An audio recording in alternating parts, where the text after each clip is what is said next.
ازيكم؟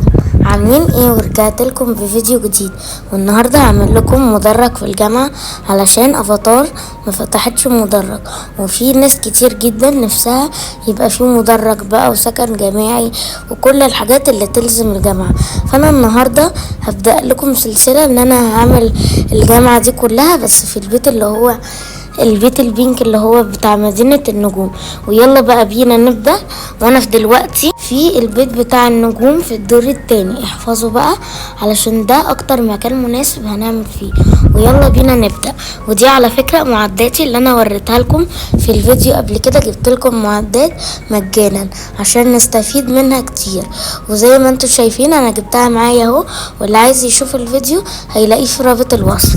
ويلا بقى بينا نبدأ عشان طولت عليكم المقدمة. اول حاجة هنعملها ان احنا هندوس على المصمم وهنختار الفيلا اللي ب3 ادوار، وهنروح على الليفينج روم وهنختار التلفزيون ده منه 4، ودي هتكون السبورة.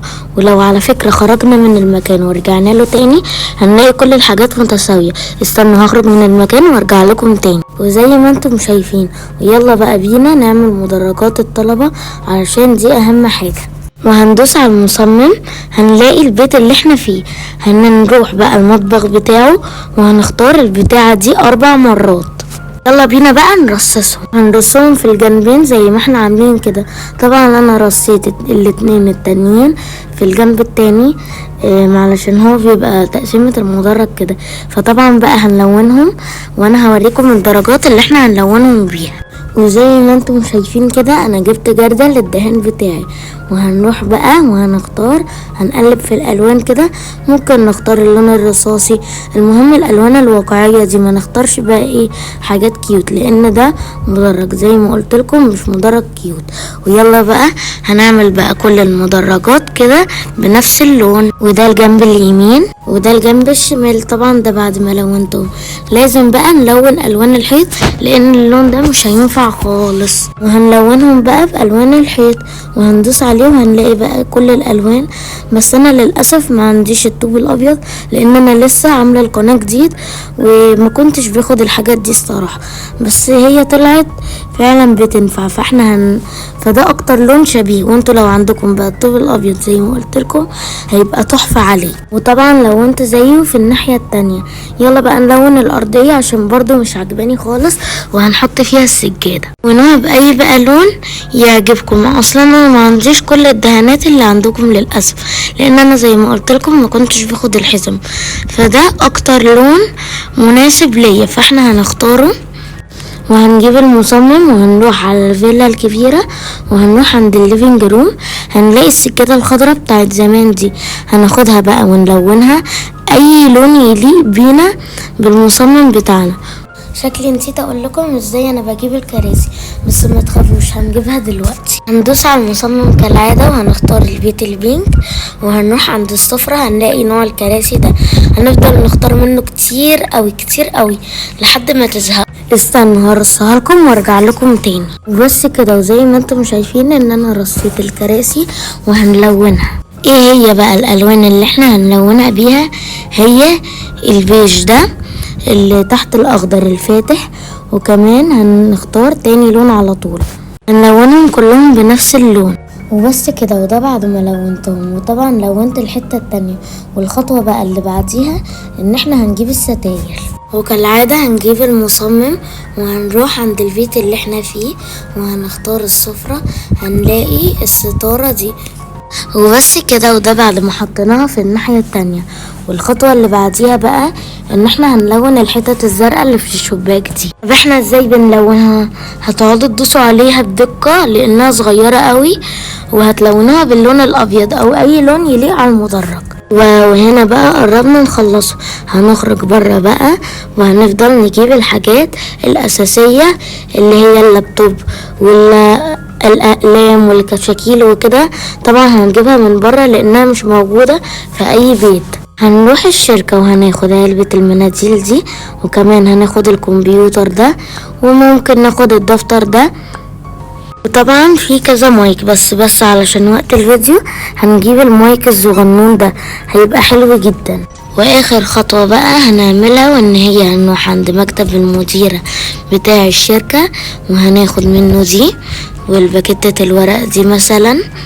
ولو محتارين في زي المعيدة او المعيد، اول حاجة زي المعيد هيكون ده اللي هو لبس المديرة بتاعت الشركة، ولبس المعيد هيكون ده مع اي كرافتة، هيبقى شكله تحفة.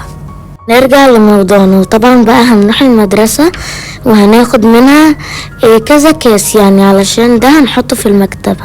هنروح مكتب المدير وهو اللي في المدرسة، وطبعا هناخد منه كل الدفاتر دي، وممكن ناخد الزرع النونو دي كمان، لايقة قوي الصراحة على الالوان اللي احنا حطيناها في المدرج. وزي ما قلت لكم ان في كذا مايك زي ده، وفي طبعا مايكات اكتر. هناخد بقى باكيتة الورق دي وقلم الحبر ده وكوكب الارض البيج ده وكمان القلم الذهبي ده. حطيت بقى مكتب اي حاجة بس المكتب ده انا جبته من اللي هو الشاليه اللي في الشاطئ من قسم المطبخ. وطبعا لازم نجيب مكتبة. هندوس على المصمم وهنروح على البيت البينك وهندوس على الصفرة، والمكتبة اللي تحت النيش هناخدها وهنحطها على الجنب هنا. الوان هي اللي مش عارف تاني لون واللون الاصلي. وهبدأ بقى ارصلكم الحاجة، هرجع لكم بعد ما ارصها لكم. وزي ما انتم شايفين بعد ما رصيته، بس انا الصراحة نسيت النجف فهنجيبه. وزي بقى ما انتم شايفين جبت النجف اللي هو النجف الباقة اللي في الفيلا، الباقة اللي هي في الدور الثالث دي. والصراحة ما حبيتش اغير لانه هو لونه لايق وعجبني، فاللي عايز يغيره بقى يغيره. وده طبعا حطيت في الناحية التانية. وفي باقة كده بفلوس، بس انا طبعا مش هشتريها، هي هتليق طبعا لو احنا حطيناها هنا. هوريها لكم، استنى. عايزه اقول لكم ان الباقه دي هتبقى لايقه جدا، على فكره اسمها الجامعه علشان بقى ستايلات اللبس اللي فيها والمكياج وكذا حاجه. بس علشان اللي مش مشترين باقات ما يزعلوش، تعالى اجيب لكم مكياج وحاجات نحطها على المدرجات علشان يبقى شكله واقعي اكتر. في بنات بتحب تجيب معاها مكياج الجامعة او المدرسة، فاحنا ممكن نجيب المكياج ده، الصراحة شكله تحفة. ودي كمان، والبرفان ده هيبقى لايق جدا، هيبقى تحسوه موضة كده. نروح المدرسة تاني وهنجيب في اللي هو الفصل بتاع الموسيقى، وهنجيب الكرسيين دول. وطبعا بقى هنجيب اللانش بوكس والحاجات دي. في لانش بوكس تاني هنا، وبرضه في الشارع اللي قدام المدرسة هتلاقوا ولاد كده ماسكين لانش بوكسات، بس اللانش بوكسات دي كتير قوي. وطبعا هنجيب المقلمة دي، وممكن نجيب زمزمية، وهنجيب كتابين. وشايفين بقى الشنطة اللي عليها فرشة ألوان دي، هنفتحها وهنلاقي الكتاب ده.